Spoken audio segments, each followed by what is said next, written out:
Un Airbus 330 se topa con tormentas a más de 9.000 metros sobre el Atlántico y desaparece en plena noche. ¿Empezó todo con un rayo? Un Boeing 737 se hace pedazos al caer cerca de la pista.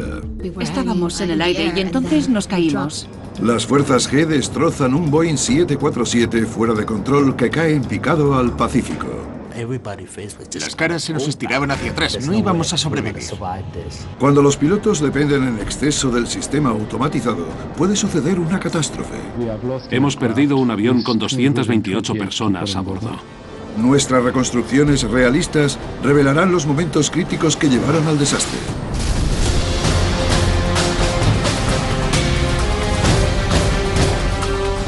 ¿Por qué se estrellan los aviones? ¿Quién está pilotando? Surcando el tiempo turbulento, el vuelo 447 de Air France desaparece en plena noche. Lo que sucede es un misterio que durará años y llegará hasta las mismísimas profundidades del Atlántico. 31 de mayo de 2009. El vuelo 447 de Air France despega de noche desde Río de Janeiro, Brasil. El Airbus 330 lleva 228 personas entre pasajeros y tripulantes y ha de llegar a la mañana siguiente a París, Francia. Los aviones que hacen esta ruta cruzan una gran distancia sobrevolando el océano Atlántico. En cierto punto de este vuelo transoceánico deja de haber cobertura por radar. Y los pilotos tienen que pasar por ciertos puntos de comprobación. A las 3 horas de vuelo, los pilotos pasan por el punto Intol. Será el último contacto verbal que haga el vuelo 447. El avión se topa con turbulencias moderadas al pasar por la zona de convergencia intertropical. Aquí los vientos de los hemisferios norte y sur colisionan y pueden generar tormentas severas. Se supone que una media hora después el avión tiene que entrar en el espacio aéreo senegalés. Pero la tripulación no se pone en contacto con los controladores aéreos de Senegal. El vuelo 447 de Air France está desaparecido. Cuando se hace de día, envían un equipo de búsqueda aérea que peina los kilómetros que rodean la última posición conocida del avión. ¿Está el avión en la superficie del agua? ¿Hay supervivientes? Pero a principios de la tarde, los oficiales de Air France y el gobierno francés suponen que el avión está perdido en el mar. No cabe duda de que es una catástrofe. Y hemos perdido un avión con 228 personas a bordo. Si queda alguna duda sobre el destino del vuelo 447 5 días después, unos siniestros descubrimientos las despejan. Encuentran cuerpos, tarjetas de embarque y trozos pequeños del avión flotando en la superficie del océano. Al día siguiente aparece la primera parte importante de los restos del avión, el estabilizador vertical. Pero sigue habiendo más preguntas que respuestas sobre qué hizo caer al Airbus 330. Parece que hubo una ruptura en pleno vuelo. ¿Empezó todo con un rayo? Los investigadores tendrán que localizar el cuerpo principal del fuselaje y los registradores de vuelo. Estos aparatos de color naranja chillón, conocidos como cajas negras, están equipados con balizas localizadoras acústicas que se activan con el agua, conocidas como pingers, que permanecen activas durante 30 días. Esto es el pinger. Es lo que estamos buscando en mitad del océano Atlántico. Pero pasan 30 días sin que se encuentren los registradores de vuelo. Sin la información que contienen, la investigación sobre la causa del accidente sigue estancada. Tras casi un año de buscar bajo el agua, los investigadores recurren a la ayuda de los líderes mundiales en exploración oceánica. La institución oceanográfica Butz Jones de Massachusetts. No es la primera vez que sus científicos han buscado un vehículo de pasajeros condenado en el fondo del Atlántico. Somos los que encontraron el Titanic. Fue en colaboración con los franceses y aquí estamos otra vez. En muchos sentidos, la historia se repite. Pero intentar encontrar el vuelo 447 de Air France será abrumador. Se cree que el avión se ha perdido en uno de los lugares de más difícil acceso del mundo. Justo en mitad de los océanos hay una cordillera. Es la mayor cordillera de la Tierra. Se llama la dorsal centrooceánica. Mide más de 80.000 kilómetros de largo y rodea la Tierra. Está casi toda sin explorar, pero es de los accidentes geográficos más increíbles del mundo. Ahí la profundidad media del océano es de más de 3 kilómetros. Buscar las cajas negras es como buscar algo del tamaño de una caja de zapatos en las montañas rocosas de noche con una linterna y sin mapa. Es como buscar una aguja en un pajar, pero primero encuentra el pajar. La zona de búsqueda era una especie de círculo de 64 kilómetros de radio alrededor de la última posición conocida, y eso es un terreno muy grande. Ese círculo en mitad de Nueva Inglaterra incluiría Massachusetts, Vermont, Nuevo Hampshire, Rhode Island y Connecticut. Teníamos que estrechar el cerco y les pedimos a los modeladores, a los que entendían de viento, de olas y de cosas que flotan, que nos llevasen al pajar que tocaba y que desde ahí nos las apañaríamos. El equipo envía 3 vehículos submarinos autónomos para que peinen el lecho oceánico. Este vehículo es el Remus 6000 y uno de nuestros sensores primarios son los sonares laterales. Nada casi 16 kilómetros en una dirección. Y el vehículo envía una señal cada segundo. Luego unimos las señales y obtenemos un mapa bastante bueno del lecho marino. Podríamos saltarnos el avión del fondo por un segundo y sería menos de 1 minuto de datos. Cuando la expedición marina de un mes termina, el equipo vuelve con las manos vacías. No era ese pajar. Estábamos convencidos de que con tiempo y recursos encontraríamos el avión. Casi un año después, y tras haber identificado un pajar nuevo, se disponen a llevar a cabo una segunda expedición. En la primera semana, el sonar encuentra una pista prometedora. Algo a 4 kilómetros de profundidad. Una mancha en el lecho marino que no pegaba ahí. Era de unos 200 metros de ancho por 600 de largo. Volvimos con los vehículos.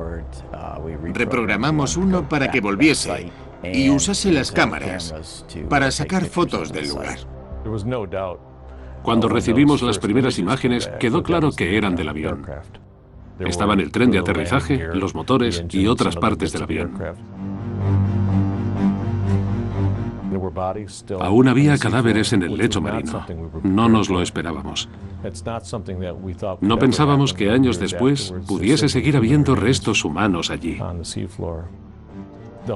La parte emocional de la expedición nos hizo sentir cosas que no habíamos sentido nunca.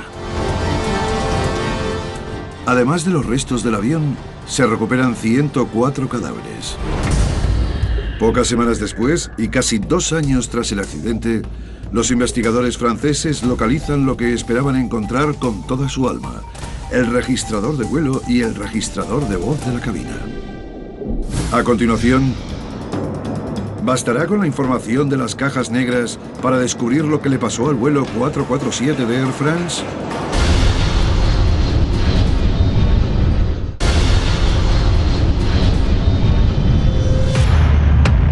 El vuelo 447 de Air France desaparece sobre el océano Atlántico, fuera del alcance del radar, sin testigos ni llamada de socorro. Tardan casi 2 años en encontrar los restos en el fondo del océano. Tras descargar la información del registrador de vuelo y del registrador de voz de la cabina, los investigadores empiezan a descubrir qué ocurrió a bordo del Airbus 330. El 447 iba en vuelo normal a 10.600 metros. El piloto automático y el autoacelerador estaban conectados, pura rutina. Unas 3 horas y media después del despegue, el capitán sale de la cabina para descansar e intercambia posiciones con uno de los 2 copilotos. El avión está teniendo turbulencias leves al volar por la inestable zona de convergencia intertropical, donde el aire caliente y húmedo asciende, se enfría y se condensa, creando grandes formaciones nubosas. Pero los pilotos no saben que el hielo se está acumulando dentro de unos sensores cruciales, llamados tubos de Pitot. Son unas piezas que miden la velocidad, que hace mucho que se usan. Son propensos a congelarse y por eso se los calienta. Pero el hielo está superando las capacidades de la calefacción y los tubos de Pitot se congelan. En un avión muy automatizado, si se congela el tubo, pierdes el aire a presión, del que dependen todos los ordenadores. Sin la velocidad adecuada para funcionar, el piloto automático y otros sistemas automatizados se desconectan. Los copilotos tienen que controlar el avión manualmente sin poder monitorizar la velocidad. Lo importante es no hacer grandes cambios en el avión. Lo más seguro es que te recuperes enseguida. Si empiezas a modificar muchas cosas, puedes ir a peor. El capitán sigue sin estar en la cabina de vuelo y el copiloto, en el asiento derecho, que es el tripulante más joven y con menos experiencia, intenta nivelar el avión, que se ve sacudido por las turbulencias, pero se pasa con la palanca de control lateral y hace que el avión se eleve en un ángulo muy pronunciado. Se pasó mucho, tanto en magnitud como en duración. El avión reacciona con mayor violencia que a una altitud más baja o que con el sistema automatizado. El aviso de entrada en pérdida suena 2 veces en la cabina. Stall. Las lecturas de velocidad han estado mal menos de 30 segundos y ahora están volviendo a funcionar. Pero en ese rato, el vuelo se ha desestabilizado y el avión sube rápidamente a una velocidad de más de 2100 metros por minuto. Las cosas se pusieron muy confusas enseguida, porque veía que tenía mucha velocidad, pero le faltaba elevación. El flujo de aire sobre las alas es fundamental para generar elevación y aguantar el peso del avión. O sea que puedes inclinar hacia arriba el morro del avión, pero el avión caerá porque las alas no podrán producir la elevación necesaria.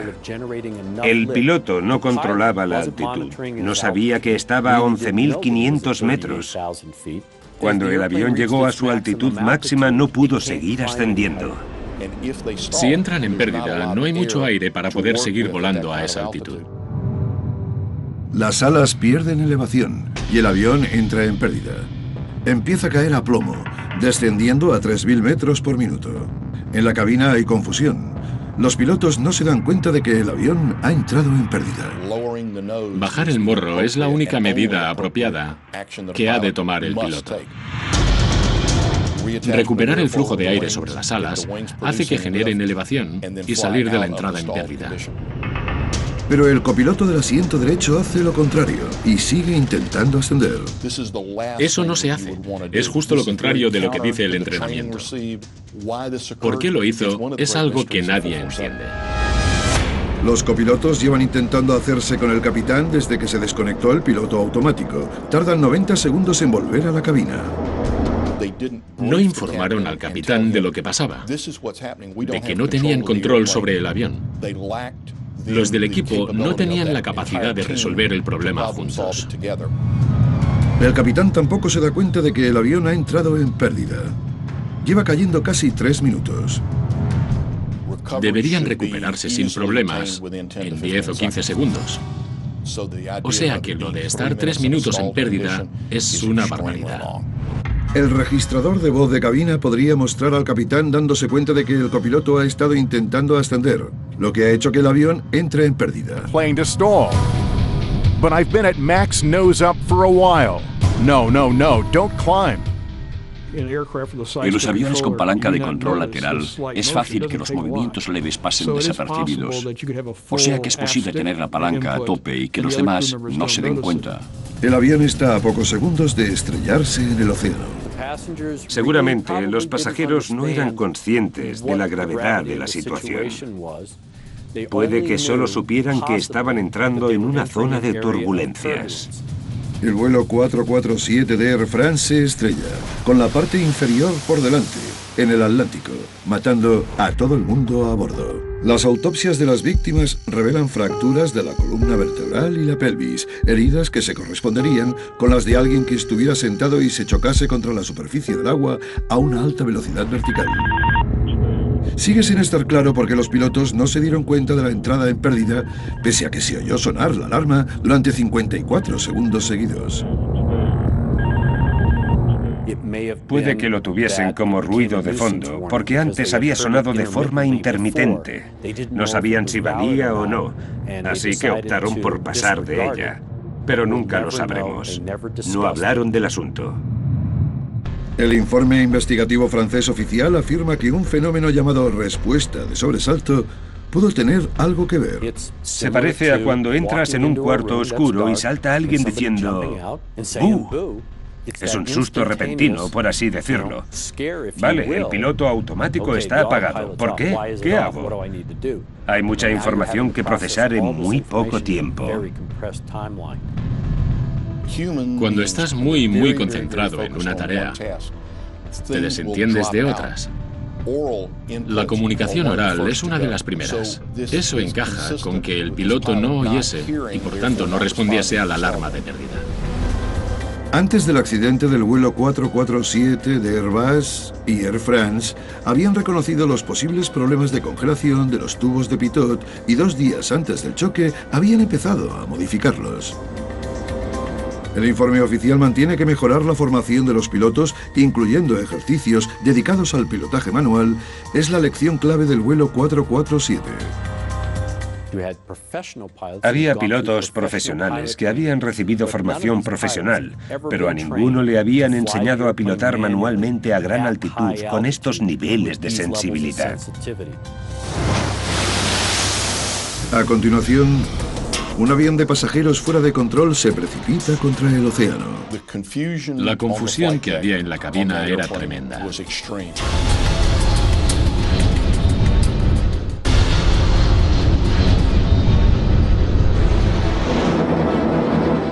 Un Boeing 747 cae en picado hacia el océano. Las potentes fuerzas G van en aumento y el avión está a punto de hacerse pedazos. 19 de febrero de 1985. El vuelo 006 de China Airlines sobrevuela el Océano Pacífico a casi 12.500 metros de altura. A bordo van 274 pasajeros y tripulantes que viajan desde Taipei en Taiwán a Los Ángeles. Era mi cumpleaños y mi amigo se lo dijo en plan, es su cumpleaños, vamos a celebrarlo en el aire. Y eso hicimos. Bebimos sin parar. Nos trajeron champán cantando el cumpleaños feliz. A las 10 horas de vuelo, la tripulación detecta una pérdida repentina de potencia en el motor número 4 del Boeing 747. El procedimiento normal, si pierdes un motor, es descender. La tripulación tiene que descender a 9.144 metros, donde el aire es más denso, para intentar reiniciar el motor. En vez de eso, el capitán le pide al ingeniero de vuelo que intente reiniciar el motor mientras siguen a casi 12.500 metros.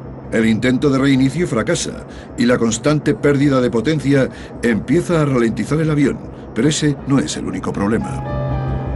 Si falla un motor, el suministro de potencia es asimétrico y descompensado, y el avión tenderá a ladear hacia el motor que falla, porque la otra ala genera mayor potencia. El avión está alabeando hacia la derecha, hacia el motor número 4. La primera acción correctiva es usar el timón para equilibrar el avión, apagar el piloto automático, hacer las correcciones y luego volver a encenderlo. El piloto automático no usa el timón, sino los alerones, que son esas piezas pequeñas en los extremos de las alas. Pero con los alerones no basta para corregir el alabeo. Al capitán le preocupa el problema del motor 4 y sigue con el piloto automático conectado. Es parecido a los coches. Solo puedes girar el volante hasta cierto punto y luego se para. En los aviones igual. El piloto automático solo puede deflectar los alerones hasta cierto punto y luego para y te dice que no puede hacer más porque no puede seguir moviéndolos, que hay que hacer otra cosa para corregir. Han pasado más de 3 minutos y medio desde el fallo del motor 4. El capitán desactiva el piloto automático. La tripulación sabe que el avión está alabeando a la derecha, pero no se dan cuenta de lo mucho que ya se han desviado. La confusión que había en la cabina era tremenda. Estaban entre nubes y no podían mirar y ver el horizonte natural, sino que dependían de los instrumentos. En ese caso en concreto, los pilotos estarían mirando el indicador del horizonte artificial que muestra la alineación de las alas comparada con el horizonte. Cuando el capitán miró el indicador, y vio que no respondía como esperaba. Pensó que el instrumento había fallado. Cuando decidieron no fiarse de los instrumentos, se quedaron sin posibilidades de saber en qué dirección iban. Al instrumental no le pasaba nada. Daba lecturas correctas de lo que hacía el avión. El avión ha alabeado más de 60 grados a la derecha. El morro se inclina hacia abajo y el avión empieza a caer en picado. Oí un ruido muy fuerte en el avión. Por la formación y mi instinto, enseguida reculé y me agarré al asiento más cercano. Al final el avión quedó casi en vertical mientras caía rapidísimamente a velocidades muy altas contra el Pacífico. A continuación, Iban a una velocidad excesiva. Esas condiciones pueden hacer pedazos el avión.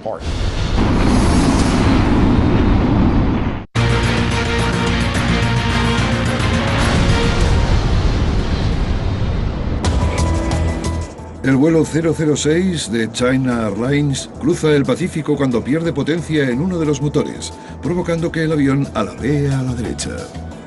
La tripulación, preocupada por reiniciar el motor, no desconecta el piloto automático ni endereza manualmente el avión.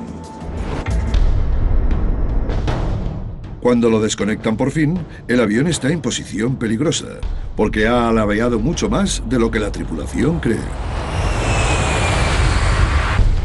El Boeing 747 empieza a precipitarse contra el océano.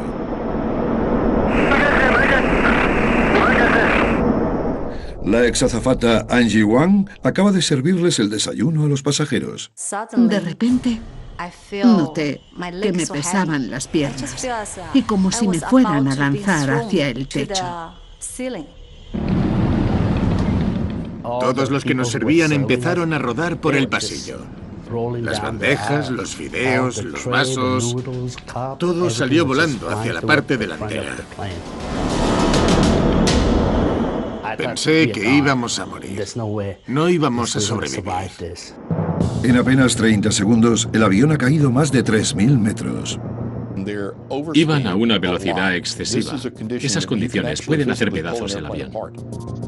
El piloto tenía que orientarse. ¿Qué hacía el avión? ¿Estaba boca arriba? ¿Estaba boca abajo? Las fuerzas G a las que se ven sometidos los pasajeros y la tripulación son enormes. Más de 5 veces la fuerza de la gravedad. Por tanto, una persona de 90 kilos se sentiría como si pesase más de 450. No sabía si me iba a explotar el cerebro o qué. Las caras se nos estiraban hacia atrás, como si nos tirasen. No podías abrir la boca, ni mover los brazos, ni mover nada. Había un silencio total porque no podíamos ni emitir sonidos. Cuando intentaron averiguar qué pasaba, la tripulación acabó con la cara contra la columna de control de lo potentes que eran las fuerzas G. Las fuerzas del aire y las G son tan potentes que las compuertas que cubren partes del tren de aterrizaje principal salen volando. Un boom enorme. Pensé que el avión había explotado. Y abrí los ojos y seguía vivo. Y en caída libre. En la parte trasera del avión, las puntas del estabilizador horizontal se separan de la cola.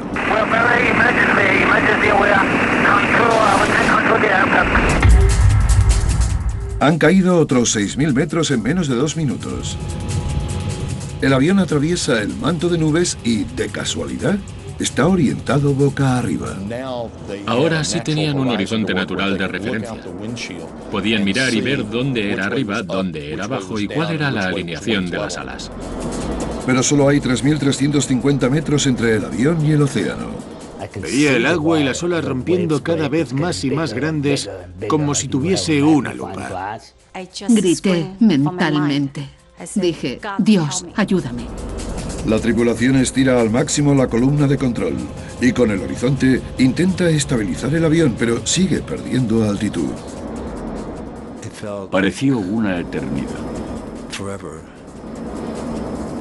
Pero de golpe paró. Justo después de llamar a Dios, el ruido desapareció y bajó la presión. Por fin, tras haber caído más de 9.000 metros en menos de 2 minutos y medio, el morro empieza a elevarse y el avión se estabiliza a casi 2.900 metros.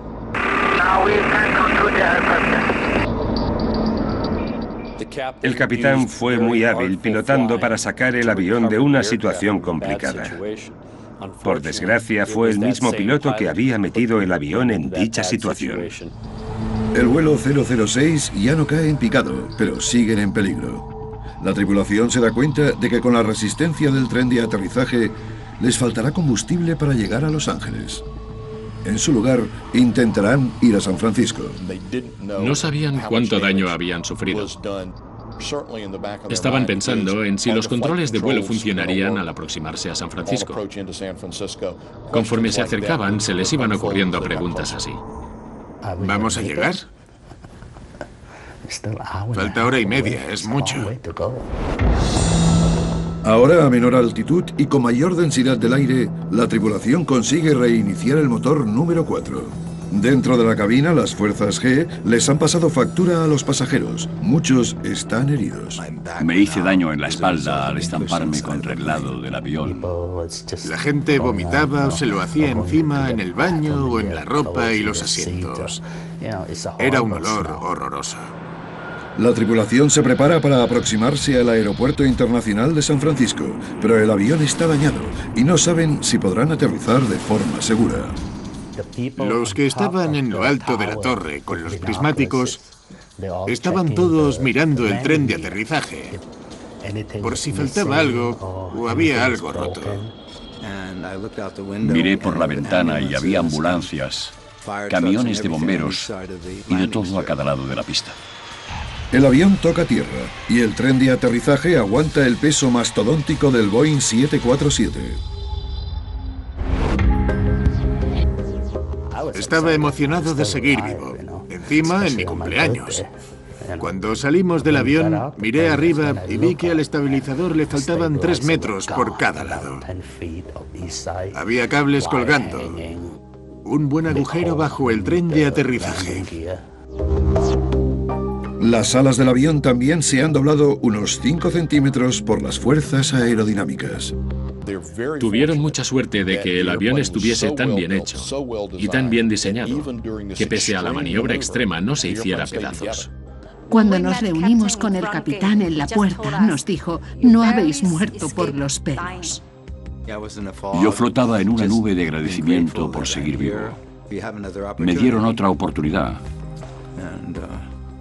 Abracé a mis hijos y a mi mujer. Si la tripulación no hubiese conseguido que el vuelo 006 se recuperase de la caída, dada la velocidad del descenso, se hubiesen estrellado en 30 segundos. El capitán tuvo suerte de contar con más de 9.000 metros para recuperarse del picado a toda velocidad, porque si le llega a pasar a 6.000 metros, igual le hubiese faltado altitud para poder recuperarse del todo antes de estrellarse. La investigación de la Junta Nacional de Seguridad del Transporte concluye que la capacidad de decisión del capitán pudo verse perjudicada por la monotonía, el aburrimiento y el cansancio. Los pilotos con jet lag cruzan muchas zonas horarias y sus patrones de sueño se ven afectados. Hay estudios que lo equiparan con el nivel de alcohol en sangre necesario para perjudicarte. Si el piloto está muy cansado, rinde menos. La pregunta no es si pasa, sino hasta qué punto. Los investigadores creen que pese al fallo del motor número 4, la causa del accidente fue la preocupación del capitán por el problema del motor, que no vigiló los instrumentos de vuelo y que confió demasiado en el piloto automático. Si un avión de 4 motores pierde uno, no es una catástrofe ni una emergencia, siempre que se controle adecuadamente y todos los tripulantes se ocupen del asunto. La automatización les viene muy bien a los pilotos, pero como todo, tiene sus límites. Depende de la persona resolver el problema. A continuación, lo vi caer del cielo como si fuera un ladrillo. Aterrizando entre la niebla a un 737 se le queda corta la pista. No tenía ni idea de qué había pasado, pero algo iba mal y teníamos que salir.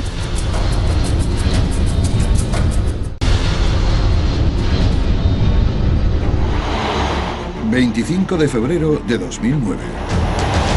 135 pasajeros y tripulantes están a bordo del vuelo 1951 de Turkish Airlines que va desde Estambul hasta Ámsterdam. Las hermanas Hayar y Jihad Al-Ariashi están sentadas en una fila junto a la salida de emergencia. Cuando dijeron que nos acercábamos a Ámsterdam, nos despertamos y nos abrochamos los cinturones. Saqué las gafas, me las puse y al mirar fuera vi que el suelo se acercaba a toda velocidad. Y dije, ¡hola! Y la miré. Pensé que era muy raro, porque nunca me había sentido así en un avión. El Boeing 737 desciende a toda velocidad entre la niebla. El avión está a más o menos 1,5 kilómetros de la pista del aeropuerto de Schiphol cuando de repente sucede el desastre. Estábamos en el aire y entonces nos caímos. Todo temblaba sin parar. De refilón, lo vi caer del cielo como si fuera un ladrillo.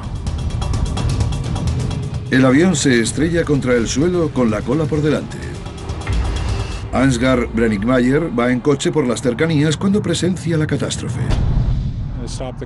Paré el coche, fui por la carretera hasta ahí, crucé el agua y fui hasta el campo de ahí detrás, donde estaba el avión. Vi a un hombre muerto en el suelo y tenía una especie de toalla sobre la cabeza. Los de la clase business estaban aplastados. Los asientos cayeron a esa parte destrozada. Desde el punto de vista de la dinámica de choque, los campos blandos son complicados, porque el avión se para mucho antes que un campo más duro. Cuando el avión se estrelló contra el suelo, se rompió en varios trozos. El ala se partió y se puso en ángulo. La cabina se rompió por el lateral, pero también sufrió muchos daños por el impacto en el suelo y por debajo. La forma en la que el avión cae del cielo alimenta la especulación inicial sobre que la culpa fuese de un fenómeno meteorológico llamado microrráfaga. Las microrráfagas las suelen crear las tormentas y son columnas de aire que van hacia abajo y pueden tener muchísima fuerza. Han empujado aviones contra el suelo, literalmente. La visibilidad estaba reducida por la niebla, cosa normal en países con baja altitud. Pero no había tormentas, o sea que no se daban las condiciones necesarias para que hubiese microrráfagas. En la cabina de pasajeros, muchos siguen sin entender qué ha pasado. No me di cuenta de que era un accidente grave. Creí que había sido un aterrizaje forzoso. Hubo un silencio de unos 20 o 30 segundos y luego mucho ruido. Todos los que gritaban sentían mucho dolor. Era horrible oírlos. Unos vídeos subidos a internet captan el desenlace. Me quedé sentada esperando a la señal de que nos desabrochásemos los cinturones y saliésemos. Esperé y esperé, mirando fijamente hacia adelante. No sé si estaba en shock. Miré a mi alrededor y estaba todo lleno de polvo. Olía como cuando te dejas la plancha encendida mucho rato. Era un olor como a quemado. No tenía ni idea de qué había pasado, pero algo iba mal y teníamos que salir. Miré a la derecha y vi a Jihad mirando al frente. La miré y la sacudí.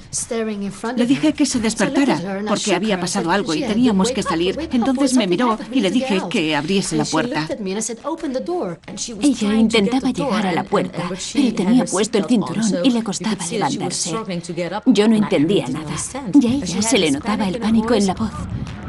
Pensé que pasaba algo porque ella actuaba de forma muy rara. Sabía cosas que yo no. Entonces volvió a gritar que qué me pasaba, que me levantase y que saliese. Desorientadas, las hermanas y otros pasajeros escalan por la salida de emergencia hasta el ala del avión. Me puse de pie en el ala y al levantarme noté dolor en la barriga. Un dolor muy fuerte. Me pregunté qué sería. Yo me sujetaba la mano porque me la había herido. La tenía debajo de la ropa y no me atreví a mirarla. Cuando fuimos por el ala y tuvimos que saltar, nos dio miedo lo alto que estaba, pero saltamos. Entonces le dije que teníamos que irnos, que escapar, porque si pasaba algo, si explotaba, tendríamos que huir y ponernos a salvo. Me dijo que corriese, me preguntó si podía, le dije que sí, pero yo hablaba raro. Me di cuenta de que hablaba así como si no pudiese respirar. Le dije que podía correr y me dijo que entonces corriese. A continuación, me dijo, ¿sabes qué? Que vuelvo. Le dije que no. Los investigadores descubren la peligrosa serie de acontecimientos que llevó al desastre.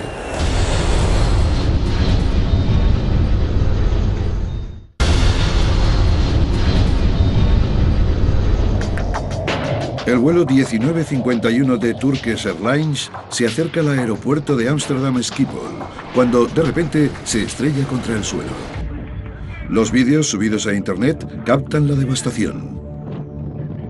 Tras evacuar el avión, las hermanas Yahar y Jihad al-Ariachi están en shock.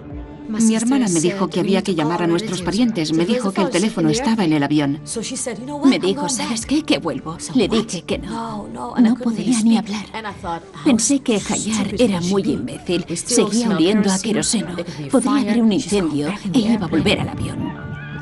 Me subí al ala y fui despacio hacia la salida de emergencia. Volví a entrar, miré a mi alrededor y entré en la cabina para coger mis cosas. Entonces oí una voz y la miré, y estaba de pie en el ala. Me dijo, tengo todo lo nuestro.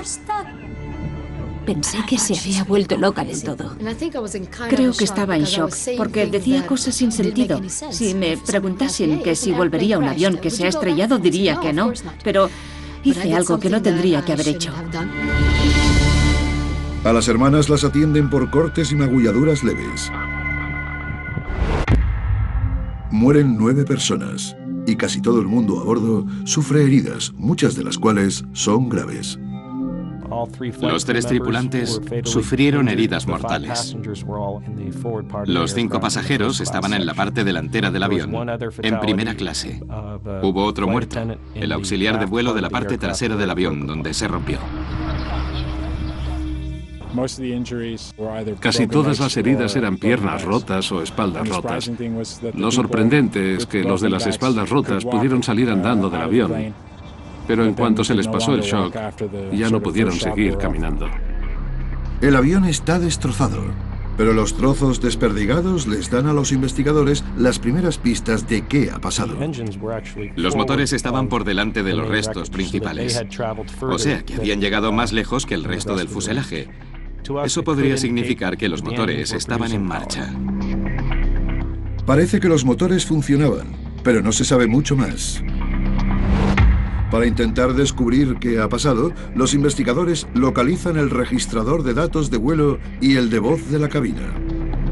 Al descargarla, la información crucial revela una peligrosa serie de acontecimientos que sucedieron a bordo del vuelo 1951 de Turkish Airlines. Cuando el avión se acercaba, Control Aéreo les asignó una posición para la que tuvieron que ascender. Por eso luego tuvieron que descender con mucha rapidez.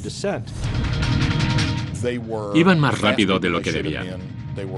Estaban un poco más altos de lo que debían. Control Aéreo acercó demasiado el avión a la pista, así que descendían rápido. Desplegaron el tren de aterrizaje y empezaron a configurar el avión para aterrizar sabiendo que tenían que frenar. Pero un indicador llamado radioaltímetro, que se usa para medir la altura del avión sobre el suelo, ha fallado. Dice que el avión está en tierra, cuando en realidad sigue volando a más de 600 metros de altura. La tripulación se percata del problema, pero no se da cuenta de que el altímetro defectuoso afectará peligrosamente al sistema de autoacelerador, que controla la velocidad del avión ajustando la potencia de los motores. El radioaltímetro creía que el avión estaba en tierra y puso los motores en marcha lenta. Los pilotos contaban con ello, pero solo durante el descenso. Así empieza una situación ambigua de que los pilotos no son conscientes. El avión empieza a frenar. La potencia no es la que esperan los pilotos porque el sistema de autoaceleración cree que están en tierra. El avión sigue frenando. Y otro problema más. El avión se acerca a la pista, pero la tripulación no ha terminado de prepararse para el aterrizaje. No habían hecho la selección final de flaps y seguían repasando la lista de comprobación preaterrizaje. Por lo tanto, según el manual, tendrían que haber dado un rodeo, pero no lo dieron. Todo lo que hacían les quitaba tiempo de revisar la velocidad y la altitud. Dentro de la cabina, el aviso vibratorio de la palanca se activa para decirles a los pilotos que están a punto de entrar en pérdida. Creo que lo de la palanca les pilló por sorpresa. El primer oficial en prácticas hizo justo lo que le habían enseñado a hacer. Subió la potencia y bajó el morro. Pero el capitán, comprensiblemente, dijo que no sabía qué pasaba y que quería el control del avión porque tenía mucha más experiencia. Ni el primer oficial ni el capitán desactivaron el sistema de autoaceleración y, por lo tanto, al no desactivarlo, el sistema volvió a poner la potencia en marcha lenta. Sin potencia en los motores, el avión está perdiendo demasiada velocidad. El capitán tarda 9 segundos desde que salta el aviso vibratorio en darse cuenta de que los motores están en marcha lenta. Cuando se percata, los pone a máxima potencia, pero es demasiado tarde. Para cuando se dio cuenta de lo que pasaba, el avión entró en pérdida aerodinámica y literalmente cayó del cielo a poco más de 1,5 kilómetros del aeropuerto. Al chocar, el avión se rompe en 3 trozos. El accidente conlleva grandes cambios en la industria. Se hizo la recomendación de mejorar la fiabilidad del radioaltímetro. Boeing llevaba muchos años trabajando para arreglar el sistema, pero enfatizaron especialmente que había que descubrir qué le pasaba al radioaltímetro para asegurarse de que diese datos fiables. Una de las cosas que aprendimos es que hay que apagar los sistemas automáticos durante las entradas en pérdida, sobre todo con los 737, que tienen que hacer la recuperación sin piloto automático ni autoaceleración. Desgraciadamente, le hemos cogido demasiada confianza a los sistemas automáticos y queremos que nos eviten problemas. Y esperamos que mientras estén conectados, el avión irá solo de forma segura. Pero ya sabemos que, como todo, los sistemas pueden fallar y los instrumentos también.